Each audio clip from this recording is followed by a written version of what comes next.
ಗಂಗಾವತಿ ರೈತರು, ಕಾರ್ಮಿಕರು ಹಾಗೂ ಜನಸಾಮಾನ್ಯರ ವಿವಿಧ ಸಮಸ್ಯೆಗಳ ಪರಿಹಾರಕ್ಕೆ ಆಗ್ರಹಿಸಿ ಭಾರತ ಕಮ್ಯುನಿಸ್ಟ್ ಪಕ್ಷದ ವತಿಯಿಂದ ಆಗಸ್ಟ್ 6ರಿಂದ 13ರವರೆಗೆ ವಿವಿಧ ಗ್ರಾಮಗಳಲ್ಲಿ ಪಾದಯಾತ್ರೆ ಹಮ್ಮಿಕೊಳ್ಳಲಾಗಿದೆ ಎಂದು ಸಿಪಿಐ ರಾಜ್ಯ ಮಂಡಳಿ ಸದಸ್ಯ ಕೆಎಸ್ ಜನಾರ್ದನ್ ತಿಳಿಸಿದ್ದಾರೆ. ನಗರದ ಪತ್ರಿಕಾ ಭವನದಲ್ಲಿ ನಡೆದ ಪತ್ರಿಕಾಗೋಷ್ಠಿಯಲ್ಲಿ ಮಾತನಾಡಿದ ಅವರು, ದೇಶದಲ್ಲಿ ಬೆಲೆ ಏರಿಕೆ, ನಿರುದ್ಯೋಗ ದಿನದಿಂದ ದಿನಕ್ಕೆ ಹೆಚ್ಚಾಗುತ್ತಿದ್ದು ರೈತರು ಹಾಗೂ ಕಾರ್ಮಿಕರು ತೀವ್ರ ಸಂಕಷ್ಟವನ್ನು ಎದುರಿಸುತ್ತಿದ್ದಾರೆ. ದೆಹಲಿಯಲ್ಲಿ ಹೋರಾಟ ನಡೆಸುತ್ತಿರುವ ರೈತರಿಗೆ ಬೆಂಬಲ ಸೂಚಿಸುವುದರ ಜೊತೆಗೆ ಕೃಷಿ ಉತ್ಪನ್ನಗಳಿಗೆ ವೈಜ್ಞಾನಿಕ ಬೆಲೆ ನಿಗದಿಪಡಿಸಬೇಕೆಂದು ಒತ್ತಾಯಿಸಿದರು. ಜಿಲ್ಲೆಯಲ್ಲಿ ಸಮರ್ಪಕ ಮಳೆಯಾಗದ ಹಿನ್ನೆಲೆಯಲ್ಲಿ ಸರ್ಕಾರ ಕೂಡಲೇ ಬರಗಾಲ ಘೋಷಿಸಬೇಕು, ರೈತರ ಸಂಪೂರ್ಣ ಸಾಲವನ್ನು ಮನ್ನಾ ಮಾಡಬೇಕು, ನಿವೇಶನ ರಹಿತ ಹಾಗೂ ಮನೆಯಿಲ್ಲದ ಬಡವರಿಗೆ ನಿವೇಶನ ಹಂಚಿಕೆ ಮಾಡಬೇಕು, ನರೇಗಾ ಯೋಜನೆಯಡಿ ನೀಡಲಾಗುತ್ತಿರುವ ದಿನಗೂಲಿ ₹300ರಿಂದ ₹600ಕ್ಕೆ ಹೆಚ್ಚಿಸಬೇಕೆಂದು ಪಾದಯಾತ್ರೆಯನ್ನು ಹಮ್ಮಿಕೊಳ್ಳಲಾಗಿದೆ. ಈ ಪಾದಯಾತ್ರೆಗಳ ಸಮಾಪ್ತಿ ನಂತರ ಸೆಪ್ಟೆಂಬರ್ 1ರಂದು ದೆಹಲಿ ಚಲೋ ಕಾರ್ಯಕ್ರಮದಡಿ ದೆಹಲಿಯ ರಾಮಲೀಲಾ ಮೈದಾನದಲ್ಲಿ ಬೃಹತ್ ಮಟ್ಟದ ಪ್ರತಿಭಟನೆ ನಡೆಸಲಾಗುವುದು ಎಂದು ಅವರು ತಿಳಿಸಿದರು. ಪತ್ರಿಕಾಗೋಷ್ಠಿಯಲ್ಲಿ ಭಾರತ ಕಮ್ಯುನಿಸ್ಟ್ ಪಕ್ಷದ ಜಿಲ್ಲಾ ಕಾರ್ಯದರ್ಶಿ ಎಎಲ್ ತಿಮ್ಮಣ್ಣ, ಜಿಲ್ಲಾ ಮಂಡಳಿ ಸದಸ್ಯ ಎ ಹುಲಗಪ್ಪ,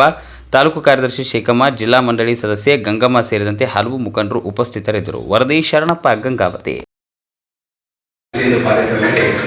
ಅಲ್ಲಿಂದ ಇಲ್ಲಿ ಗಂಗಾವತಿ ತಾಲೂಕಿನಲ್ಲಿ ಸನಾಪುರ ಮತ್ತು ಮಲ್ಲಾಪುರ ಪಂಚಾಯತಿ, ಚಿಕ್ಕಚಿಂದರ್ ಪಂಚಾಯತಿ, ಅದಾದ ನಂತರ ಲಾಸ್ಟ್ ಕೊನೆಯ ದಿನ 19ನೇ ತಾರೀಕಿಗೆ ನಾವು ಇಲ್ಲಿ ದೊಡ್ಡ ಮಟ್ಟದಲ್ಲಿ ಸುಮಾರು 2,000 ಜನ ಸೇರಿಕೊಂಡು ಡಾಕ್ಟರ್ ಬಿ.ಆರ್. ಅಂಬೇಡ್ಕರ್‌ರಿಂದ ಹೊರಟು ಸಂಜೆವರೆಗೆ ಭೂಮಿ, ಸರ್ಕಾರಿ ಭೂಮಿ ಎಲ್ಲಿದೆ ಅದನ್ನು ವಶಪಡಿಸಿಕೊಂಡು ಬಡವರಿಗೆ ಹಂಚಿಕೆ ಮಾಡಬೇಕು, ಅಥವಾ ಭೂಮಿ ಇಲ್ಲ ಅಂತಂದ್ರೂ ಕೂಡ ನಾವು ಅದನ್ನ ದಾಖಲೆ ಕೊಡ್ತೀವಿ. ಸರ್ಕಾರಿ ಭೂಮಿ ಎಲ್ಲಿ ಐತಿ ಅಂತೇಳಿ ಅದನ್ನ ಒತ್ತುವರಿ ಮಾಡಿರೋದನ್ನ ಖಾಲಿ ಮಾಡಿಸಿ ಬಡವರಿಗೆ ಹಂಚಿಕೆ ಮಾಡ್ಬೇಕಂತೇಳಿ ನಮ್ಮ ಈ ಒಂದು ಭಾರತ ಕಮ್ಯುನಿಸ್ಟ್ ಜಿಲ್ಲಾ ಸಂಸ್ಥೆ ಪರವಾಗಿ ತಮ್ಮೆಲ್ಲರಿಗೆ ಇದೊಂದು ದೊಡ್ಡ ಪ್ರಚಾರ ಮಾಡಿ ಬಡವರಿಗೆ ನ್ಯಾಯ ಕೊಡಿಸ್ಬೇಕಂತೇಳಿ ತಮ್ಮಲ್ಲಿ ನಾನು ಜಿಲ್ಲಾ ಸಂಸ್ಥೆ ಪರವಾಗಿ ನಾನು ನಿಮ್ಮಲ್ಲಿ ವಿನಂತಿ ಮಾಡಿಕೊಂಡಿದ್ದೇನೆ. ಇವತ್ತಿನ ಏನು ಪಾದಯಾತ್ರೆಯ ನಮ್ಮ ಭಾರತ ಕಮ್ಯುನಿಸ್ಟ್ ಪಾರ್ಟಿ ಈ ರಾಜ್ಯಾದ್ಯಂತ ದೇಶದಾದ್ಯಂತ ಏನು ಮಾಡ್ತಾ ಇದೆ, ಯಾಕಂತಂದ್ರೆ ಈ ಮನುಷ್ಯ ಇರ್ಲಿಕ್ಕೆ ಒಂದು ಜಾಗ ಬೇಕು, ಅದಕ್ಕೊಂದು ಮನೆ ಬೇಕು. ಆ ಮನೆ ಇತ್ತಂದ್ರೆ ಮಾತ್ರ ಮನುಷ್ಯ ಎಲ್ಲೇ ಕೆಲಸ ಮಾಡಿ ಬಂದ್ರು ಅವ್ನ ಮನೆ ಅಂತ ಒಂದು ಇತ್ತಂದ್ರೆ ಅನುಕೂಲ ಇರ್ತಕ್ಕಂಥದ್ದು. ನಾವು ಒಂದು ದುಬ್ಬಿ ನೋಡಿ ಸರ್, ಯಾರ್ದೋ ಮನೆ ಕಟ್ಟಿರ್ತೈತೆ, ಅದ್ರಾಗ ಒಂದು ಮನೆ ಕಟ್ತೈತೆ ದುಬ್ಬಿ. ಯಾಕಂದ್ರೆ ಅದು ಸ್ವಂತ ಒಂದು ಬೇಕಂತ. ಅದಕ್ಕೆ ಮನುಷ್ಯನಿಗೆ ಆ ಬಾಬಾ ಸಾಹೇಬ್ ಅಂಬೇಡ್ಕರ್ ಬರೆದ ಸಂವಿಧಾನದ ಪ್ರಕಾರ ಇರೋಕ್ಕೊಂದು ಜಾಗ, ಅವನಿಗೆ ಮನೆ, ಉದ್ಯೋಗ, ಆಮೇಲೆ ಆರೋಗ್ಯ, ಶಿಕ್ಷಣ, ಇವಕ್ಕೇನು ಸಂವಿಧಾನದಲ್ಲಿ ಒತ್ತು ಕೊಟ್ಟಾರ ಅದನ್ನು ಸರ್ಕಾರ ಪಾಲನೆ ಮಾಡೋ ಸಲುವಾಗಿ ಇವತ್ತು ಭಾಳ ಗಂಭೀರ ಪರಿಸ್ಥಿತಿ ಆಗಿದೆ. ಇಡೀ ನಾವು ಗಂಗಾವತಿಯಲ್ಲಿ 2023ರಿಂದನೇ ನಗರಸಭೆಗೆ ಮತ್ತು ತಹಸೀಲ್ದಾರರಿಗೆ ಮನವಿ ಪತ್ರ ಕೊಡ್ತಾರೆ. ಮತ್ತು ಈ ಜಾಗ ಯಾರಿಲ್ಲ ಅಂತೇಳಿ ಅವ್ರನ್ನ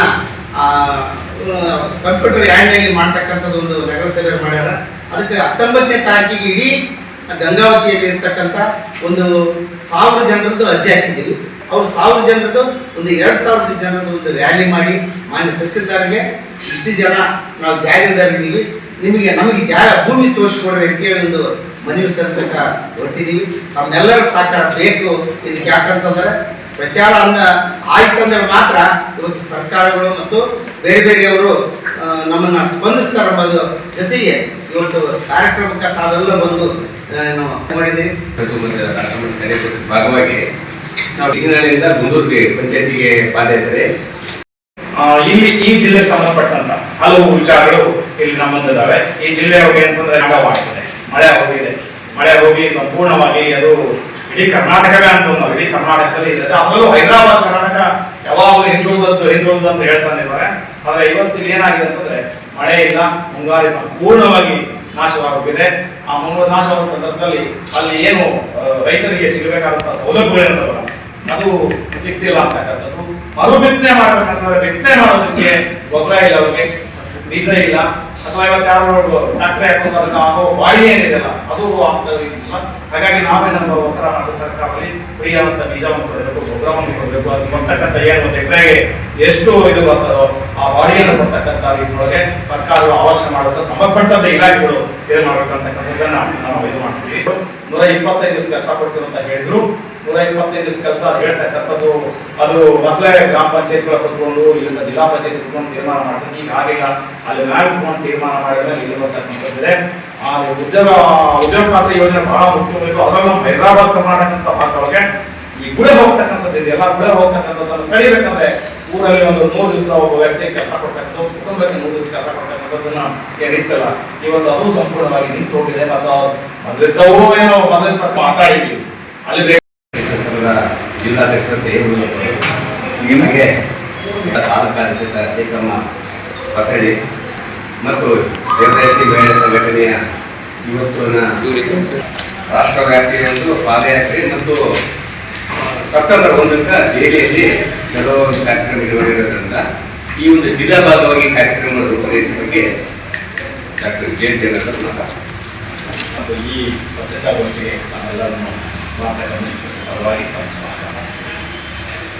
ಆತ್ಮೀಯರೇ, ಭಾರತ ಕಮ್ಯುನಿಸ್ಟ್ ಪಕ್ಷ ಈ ಇವತ್ತು ಏನಿದೆ ಆಗಸ್ಟ್ 6ರಿಂದ ಆಗಸ್ಟ್ 15ರವರೆಗೂ ಈ ದೇಶಾದ್ಯಂತ ಒಂದು ಪಾದಯಾತ್ರೆ ಕಾರ್ಯಕ್ರಮವನ್ನು ಮಾಡಿದೆ. ಪಾದಯಾತ್ರೆ ಊರಿಂದ ಹೋಗುವಂಥದ್ದಲ್ಲ, ನಮ್ಮ ಜಿಲ್ಲಾ ಸಮಿತಿಗಳಲ್ಲಿ, ನಮ್ಮ ಗ್ರಾಮ ಪಂಚಾಯತಿ ಸಮಿತಿಗಳಲ್ಲಿ ಅಲ್ಲಲ್ಲಿ ಇರ್ತಕ್ಕಂಥ ಸಂಗಾತಿಗಳು, ಪಕ್ಷದ ಸಂಗಾತಿಗಳು ಅಲ್ಲಿ ಅಡ್ಡಾಡಿ ಅಲ್ಲಿ ಗ್ರಾಮ ಪಂಚಾಯತಿಗೆ ಮತ್ತೊಂದು ಒಂದು ಜನರಿಗೆ ತಿಳುವಳಿಕೆ ಕೊಡ್ತಕ್ಕಂಥ ಕೆಲಸವನ್ನ, ಜನರಿಗೆ ಈ ನಮ್ಮ ಮಾಹಿತಿಯನ್ನು ಹೇಳ್ತಕ್ಕಂಥ ಕೆಲಸವನ್ನ ಮಾಡ್ತೀವಿ. ಯಾವುದಕ್ಕಾಗಿ ಅಂತಂದ್ರೆ ಇವತ್ತು ಇಡೀ ದೇಶಾದ್ಯಂತ ಜನರ ಸಮಸ್ಯೆಗಳು, ರೈತರ ಸಮಸ್ಯೆಗಳು ಇವತ್ತು ದೋರಾಕರವಾಗಿ ಜನರ ಮಧ್ಯೆ ಇರುವಂತಕ್ಕಂಥದ್ದು. ಆಮೇಲೆ ಕಾರ್ಮಿಕರ ಸಮಸ್ಯೆಗಳು ಇವತ್ತು ಕಾರ್ಮಿಕರ ಸಮಸ್ಯೆ ಹಾಗೆ ಹೋಗ್ಕೊಂಡಿದ್ದಾರೆ. ಬೆಲೆ ಏರಿಕೆ ತಗೊಂಡ್ರೆ ಬೆಲೆ ಏರಿಕೆ ಇವತ್ತು ಗಮನಕ್ಕೆ ಇರಿದೆ. ಪ್ರತಿಯೊಂದು ಬೆಲೆಗಳು ಇವತ್ತು ಯಾವುದೇ ಒಂದು ತಗೊಂಡೋದ್ರು ಆ ಬೆಲೆ ಏರಿಕೆಗಳಿಂದ ಜನ ಇವತ್ತು ಒದ್ದಾಡ್ತಿದ್ದಾರೆ. ಅದ್ರ ಜೊತೆಗೆ ನಿರುದ್ಯೋಗ ಸಮಸ್ಯೆ ಇವತ್ತು ಇಡೀ ದೇಶದಿಂದ ತಾಂಡವಾಡ್ತಿದೆ. ಸರ್ಕಾರಗಳು ಹೇಳಿದ್ದೇನು ಮಾಡಿದ್ದೇನು ಅಂತಕ್ಕಂಥದ್ದನ್ನು ನಾವು ನೋಡ್ತಿದ್ದೀವಿ. ಇದು ಇನ್ನು ರೈತರ ಬದುಕು ಏನಂದ್ರೆ ಬಹಳ ದೊಡ್ಡ ಒಂದು ವರ್ಷದ ಹೋರಾಟವನ್ನ ಏರಿಯಾ ಸುತ್ತಮುತ್ತ ಮಾಡಿದ ಮೇಲೆ ಕೃಷಿ ಕಾನೂನುಗಳನ್ನ ತಂದಿದ್ರು, ಅದನ್ನ ತಕ್ಕೊಂಡ್ರು. ಆದ್ರೆ ವೈಜ್ಞಾನಿಕ ಬೆಲೆಯನ್ನ ಕೊಡಬೇಕು ಅಂತಕ್ಕಂಥ ನಿಟ್ಟಿನೊಳಗೆ ಅವತ್ತಿಂದ ಇವತ್ತಿಗೂ ನಮ್ಮ ಭಾರತ ಕಮ್ಯುನಿಸ್ಟ್ ಪಕ್ಷ ಜೊತೆಗಿರ್ತಕ್ಕಂಥ ರೈತ ಸಂಘಟನೆಗಳು ಇವತ್ತು ಜಂಟಿ